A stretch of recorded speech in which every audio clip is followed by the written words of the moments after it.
최근 주변에 결혼 애들이 많아. 전셋집 들어가는데 7억. 부모님이 어쨌든 도와주신대. 근데 세금 생각하니까 욕이 나오더래. 징역 받는 것만 7억이었어. 오늘의 테마 상속, 증여, 양도 어떤 차이가 있고 뭐가 가장 유리한지. 상속세는 어떤 느낌이냐면 본인이 생전에 모아둔 모든 자산을 한꺼번에 과세하는 느낌이다 보니까 한 번에 과세되는 재산가액이 크잖아. 그거를 증여세로 분산시키기 위해서 미리 증여를 해 사망한 날 기준으로 10년 이내에 상속인들한테 10년 이전에 준 거 있으면 합산하겠다는 뜻이. 미리 증여해서 너 세금 따지려고 했어? 안 돼. 10년 전에 준 것도 다 합쳐서 신고할 거야. 현금, 계좌이체 10년치 통장을 본다니까. 와, 뭐 통장 내역 까는 거야? 10년치를? 따야 돼. 깠네 이거.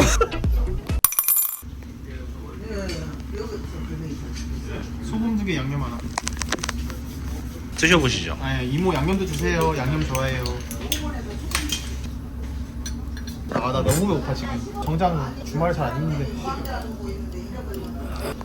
맛있다. 진짜 맛있는데. 나 원래 꼼장어 좋아하긴 하거든. 아 그래? 좋아하는 사람 많이 없는데. 이 맛있는 걸? 원래 꼼장어 이렇게 구워서 안 나오고 살아있는 거를 이렇게 구워버리잖아. 좀 징그러서 먹는 사람들이 좀 있지 않나? 아, 요즘 최근 주변에 결혼 애들이 많아. 들어온 얘기가 작년에도 그런 얘기 있었어. 그 회계사 친구인데 결혼을 하는데 전셋집 들어가야 되는데 7억이래. 7억이 솔직히 얘 회계사 30대 초반이었으니까 2년 전이다. 2년 전. 30대 초반 회계사가 솔직히 7억 모으기 힘들거든. 부모님 도움 아니면 불가능하지. 부모님이 어쨌든 도와주신대. 아 그래? 오케이. 근데 세금 생각하니까 욕이 나오더래. 징역 받는 것만 7억이었어. 아.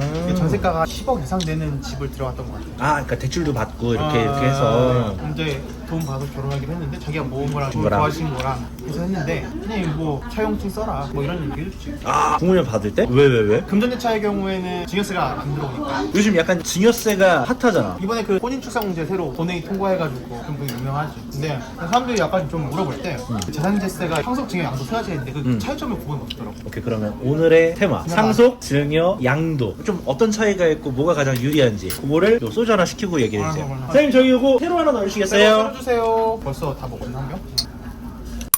보통 이제 법은 양도는 소득세법에서 하고 있고 상속이랑 증여는 같이 엮여 있어. 상속세 및 증여세법으로 같이 엮여 있고 양도의 정의를 봐야 되는데 양도라는 거는 유상으로 소유권을 이전하는 거야. 매장 양수도 하는 것처럼. 여기서 유상이라는 게 중요해. 유상으로 양도한 거야. 자, 그럼 유상이라는 뜻이 내가 현금을 줬거나 그런 것뿐만 아니라 내가 얘한테 받을 돈이 있어. 내가 돈을 못 줘. 대신 건물을 줄게. 그래도 양도야. 얘 채무를 탁감해주는 걸 대가로 주는 거니까. 예를 들어 내가 1000만 원 받을 돈이 있어. 근데 건물은 막 10억이야. 이럴 수도 있잖아. 그러면은 10억 중에 1000만 원에 대해서는 양도. 그 나머지 부분에서는 증여가 되는 거지. 증여는 무상이야. 대가 없이 주는 거. 그걸 증여라고 해요. 용돈 받고 이런 거 증여해? 그거는 이제 실무적으로 가봐야지.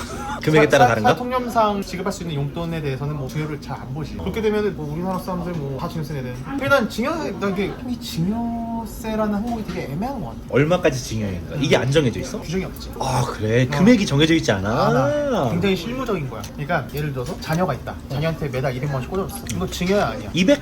200? 200. 용돈으로 200만 원씩 줬어. 부모가 좀 잘 사나 보지. 그러니까 부모가 잘 살면 200이 증여 아닌데 그 용돈이지. 소득이 좀 낮은 사람. 응. 그런 사람이 200을 주면은 그래, 증여가 증여가. 될 수도 있지. 그 두 번째 볼 거는 증여를 받은 사람이 실제로 그걸 용돈이나 생활자금으로 썼느냐 요거 대체. 아 받은 사람이 지출. 이게 용돈으로 썼느냐 아니면은 쟁여뒀느냐. 저축해놨냐. 그게 사실 쟁점이 제일 커. 얘가 용돈으로 쓰면 용돈을 써야 될 거 아니야. 근데 그걸 안 쓰고 저축만 해놔. 그 지가 알바해가지고 그걸 먹고 살아. 그럼 이거 저축이 되잖아. 그리고 증여가 되는 거야. 거지. 그래서 실제로 조사가 나왔을 때 이 사람한테 지속적으로 금전이 지급된 게 있잖아. 그러면 조사관 측에서 이 사람이 증여받은 금액을 생활자금으로 썼다는 그 증빙을 내라 그래. 지출에 대한 증빙. 그치. 근데 그 금액이 현저히 받은 금액에 미달하거나 솔직히 말해서 200만 원 받고 한 100만 원 쓰고 저축할 수도 있지. 그죠? 근데 너무 씀씀이에 적거나 아니면 본인 스스로의 소득이 있는 경우에는 좀 애매해질 수가 있지. 왜냐면 우리 입장에서 어떻게 주장할 거냐면은 소득이 있어도 증여받은 걸로 생활하고 발생한 소득을 저축했다 이렇게 말할 수도 있는 거고. 반대로. 대신 그거에 대해 입증자를 제출해야겠지. 월급날이 이날인데 이날은 바로 저축동작으로 바로 넣더라고. 이런 식으로 대비를 해야 되는 거야.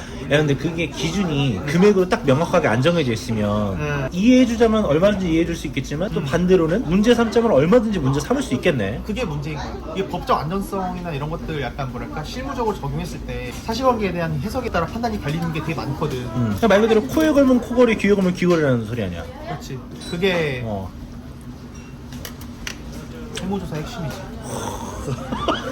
이것은 귀걸이다. 코걸이가 아니다.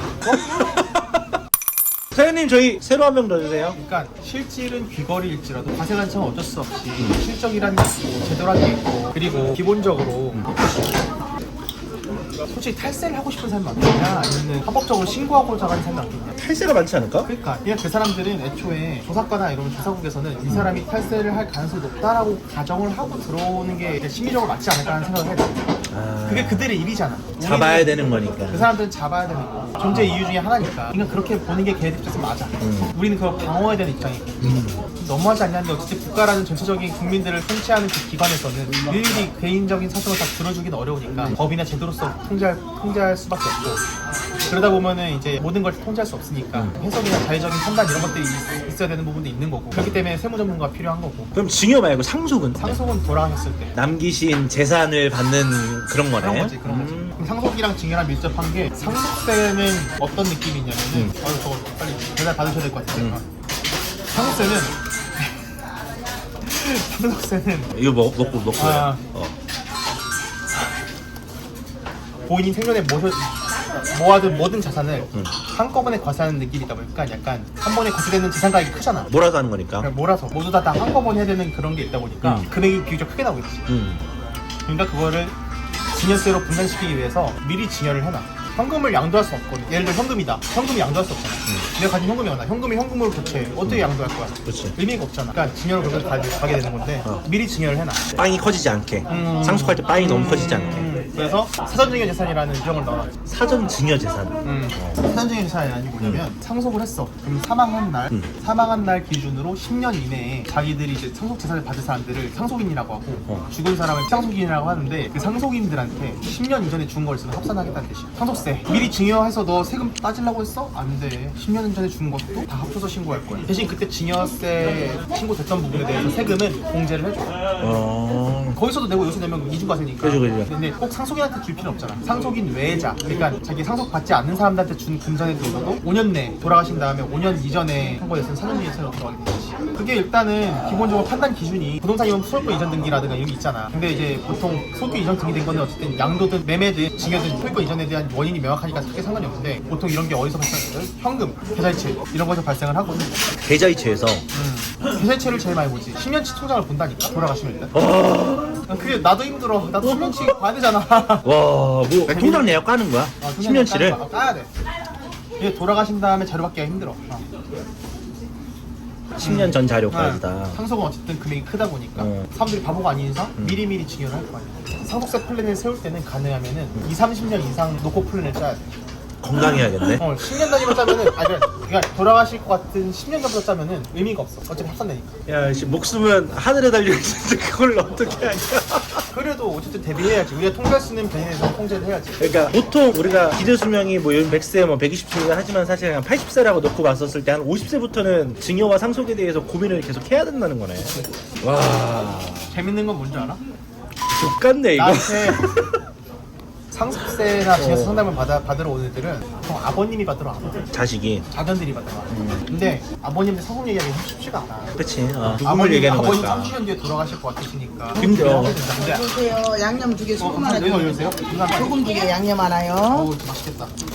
자, 나 이런 거 되게 좋아하거든요. 선생님 혹시 마요네즈 없죠? 있는데 지금 밥가. 아 그래요? 네. 아 진짜 솔직히 그냥 증여세 상담을 싫어하는 게 실현되지 않는 가능성이 높아. 그래서 양도상속 증여는 결국에는 양도는 유상으로 소유권 이전, 증여는 무상으로 이전, 상속도 무상으로 이전하기 때문에 증여세법이랑 같이 있는 거야. 돌아가셨을 때. 그거와 결부해서 증여세 같은 경우는 10년 전에 미리 증여한 것까지 상속세에 포함하는 것과 연결이 돼 있다. 이렇게 이해하면 돼요. 그러면 지금 상속이나 증여나 뭐 이런 거를 고민하고 계신 분들이 있을 거 아니야. 이미 나이가 지금 60세 정도 되셨는데 건물 갖고 계신 분이 상속세 퍼센트 미리 해달라고 하는 경우가 되게 많았어요. 왜냐면은 자기 주변에 돌아가신 분들이 상속세를 많이 냈구나. 막 그것 때문에 대이고 하신 분들이 또 있을 자랑할 거니까. 수 있는 게 상속세 이번에 조사 나왔는데 한국 나왔어. 상속비에서 환불 받았다고?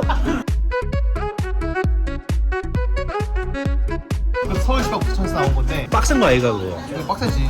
근데 어쨌든 그렇다. 그거 어떻게 환불 받았어? 디테일하게 아니더라도. 사실 우리 근무사무사님께서 노력 많이 해주셨지. 지금은 회사고 안 계신 근무사님 어디 잘 계십니까?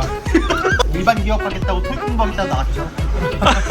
잘 됐으면 좋겠다. 아 진짜. 아 그분이 고생 많이 해가지고 잘 됐구나. 인센티브를 600만 원 줬죠. 오, 야 근데 그게 성심 세무회계 끝발 있네. 이거 보시고 계실지 모르겠지만 선생님 어디서든 잘 되시고 좀 잘 됐으면 좋겠습니다. 갑자기 산으로 가네.